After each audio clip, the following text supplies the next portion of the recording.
Just in previous video, we have already seen this calibration plot. We have already seen it. Okay. And in details, we have discussed how this plot has come. In details, we have seen this kind of things. Just see one thing. A maximum plot here actually look like a sigmoidal type plot. Just see this thing. Means the if you think like this yellow and red curve, it's look like a type of sigmoid. Okay, this type of sigmoid type of plot. So the Platt's plot, this Platt, this is a mathematicians, data scientist. These guys are and this guy is one of the mathematicians as well as he is a data scientist. He observed this thing that most of the time, actually, when we're going to plot the calibration plot, the most of the time that they seen found that the most of the time the plot they got is a Gaussian type. So based on this thing, he will give some idea. Okay. So these things are called the calibration scaling.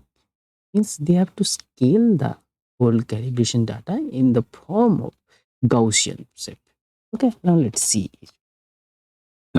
how these things are actually, how these scaling techniques are actually done internally. So in our calibration data set, was decalibration. This is your calibration data set. Calibration data set is look like this type: y hat I and yi. This is the structure of the calibration data set. This is the average value of each chunk, average predicted value in each chunk, and it is the actual average value. And we have seen that these things are actually, we have seen already seen here. We have already seen that these things are actually the f of xq is equals to yq, and these things are actually what probability of the yq is equals to 1 for the given xq. We have already seen this thing. Means here it will be better if you write here, instead of writing here I, if you write here q.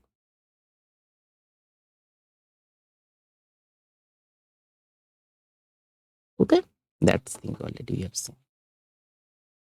And here xq, this one they have simple apply the some scaling technique on this data.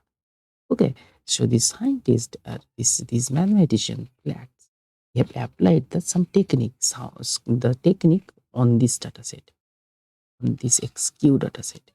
So instead of using this, he have using some scaling of the modified type, sigmoid type of modification function. They have the on this point, the Platts let apply the modified sigmoid.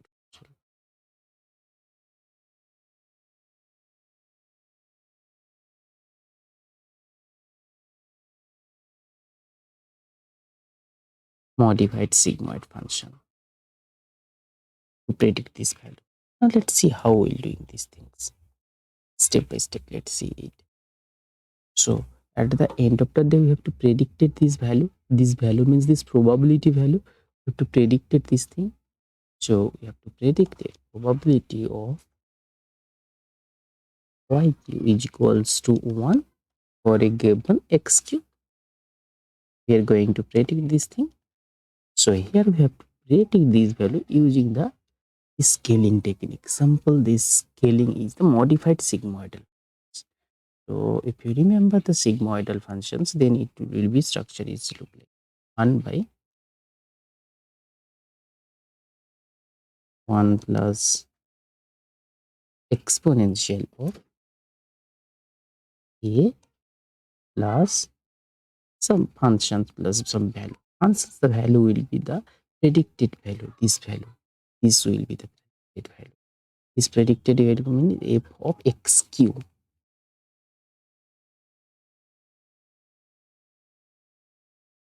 plus p. Okay, that's the thing. That's actually functions, internal functions of the sigmoidal function. Now our main job is we have to predict these two values a and b, and these things are called this value. You can think this value is a y hat u. These things. Actually. Okay, how will now questions is we have to predict a and b. How will find this? We have to find this a and b? How will find this? Now, to find this a and b, we have to use the dataset decalibration dataset. We have to use this decalibration dataset. We have to use here. Yeah.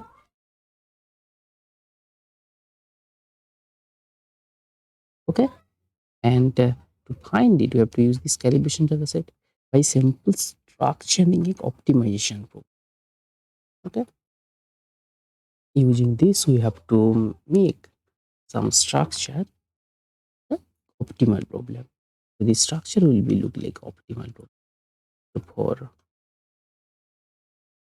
for based A and B,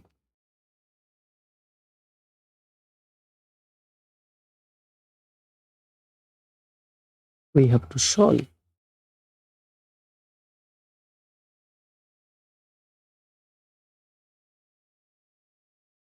We have to solve an optimization problem.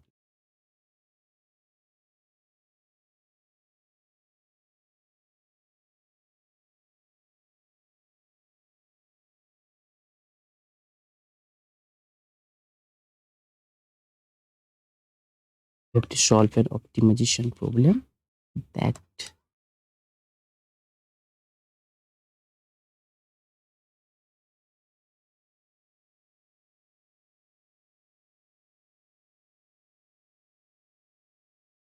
extracted by using the above equations.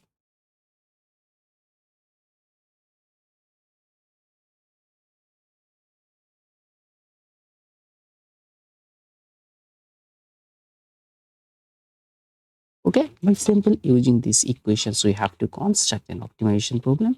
By simple solving this optimizations problem, we have to find this what will be the value of A and B. That's the simple thing we have to. But the problem is here we have assumed that the plot will be look like a sigmoidal plot. Then only we have applied these things that will give better result.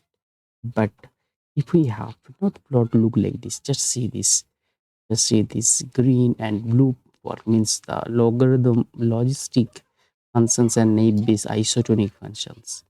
So in such scenario, it's not a Gaussian type of set. In these cases, this technique, this flat scaling technique is not so much appropriate. Okay. So in such scenario, we will apply the isotonic calibration. In next video, we will see in details how we will use this isotonic calibration. So let's see if somehow if we got this kind of shape, sigmoidal shape, then this technique is okay. If not, then we have to apply the isotonic calibration model. Next video we see that. Now let's see these things through an a practical example. Just I'm taking some pictures from the Google, then you see it. Now let's see this picture. In this picture the just I've taken the picture from the Google image. Just search it on Google image calibrations s scikit-learn, then you got these pictures easily. Okay, in scikit-learn they have plotted these pictures using the real world data cases. Okay, so you see the black color line. So this black color is the actual plot, actual empirical plot they have got. This black line, black color plot is the actual plot. This black color is the empirical plot. Okay, if we use the sigmoidal calibrations, mean this calibration, Platt calibrations, or another language, these things called the sigmoidal calibration.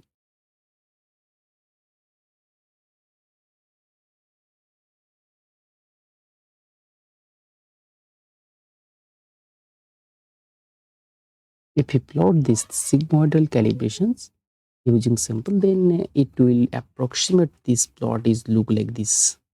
this blue color line. This blue color line it is plot by simply using the sigmoidal calibrations. But actual plot, the actual empirical plot is look like this black color line. It's not a good approximation. Okay, but the main problem is if we have applied no calibration, then its red line is occurred here.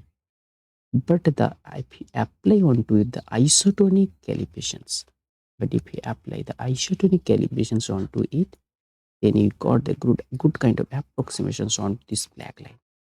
See it. Just see the green line now. See the green line. It's a good approximations. First see the black line. Black is the original one, and here blue line is the by simply using the sigmoidal calibrations that we have discussed in this video. Just see this blue line. So how much error we have? Just see it. How much error we have in this? How much error we have? Easily find. But only if we apply the isotonic calibrations on the graph. See this green color graph, then we can e- easily find some good kind of approximations onto this black. This is the because of these reasons. This is so important in calibration technique. Okay, isotonic. In next video, we've seen this thing how these isotonic regulations are actually look like, and it is the most used. This isotonic is the most used technique, calibration technique.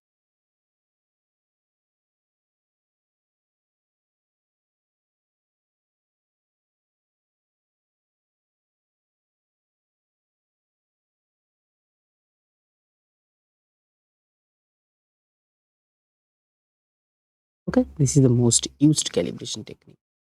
So in next video, we'll see how we will formulate this calibration technique. In next video, we have seen in detail.